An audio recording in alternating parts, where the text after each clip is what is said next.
My name is Maria de la Cruz, and I'm the president at Headwaters Foundation for Justice. So Headwaters Foundation got started in 1984 by a group of friends who actually came from some pretty wealthy backgrounds or come from some of Minnesota's wealthiest families. And they were, really in their 20s and 30s at the time and wanted to do philanthropy differently. And so they actually started out basically as a giving circle. So they pooled money together, raised money from their friends and family, and then started to make grants to grassroots organizations in the state of Minnesota. And their whole focus was thinking about social justice. We are like many organizations that were founded in the 80s, really funded by typically white, progressive, wealthy folks, which is still an important donor base for us. But actually over the last 6 years, our donor base has really become younger, browner, and queer, which is something that we really are proud of. The fact that we have such a vibrant base of what we call grassroots donors, people who give under $1,000, that actually makes up the majority of the people who give to Headwaters. So the most robust grant-making program that we have here at Headwaters is the Giving Project.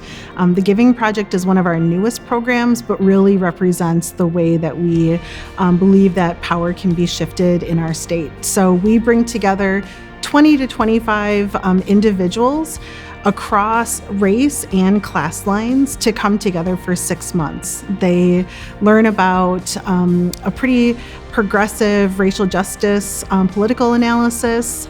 They learn how to do fundraising. They make their own personal meaningful gift, and then they go out and raise dollars from their friends and family. And then the final piece is that they actually do our grant making. So they do everything from reading proposals, going on site visits, and then making those final funding recommendations to our board of directors. The reason why this is so important to Headwaters is we're not only changing the face of what the donor community looks like, but we're also changing the way that power is held in philanthropy. And the way that I've been thinking about it is actually that we have two global pandemics happening right now. One is COVID-19, and the second one is racism, and in particular, anti-Black racism. And so as we think about what this last 6 months has meant to our organization, it's really meant that it's been a call to action, not only for us, but for our community. For the fundraisers and nonprofit folks who are listening right now, I think it's really important that we stop trying to make the case that Black Lives Matter.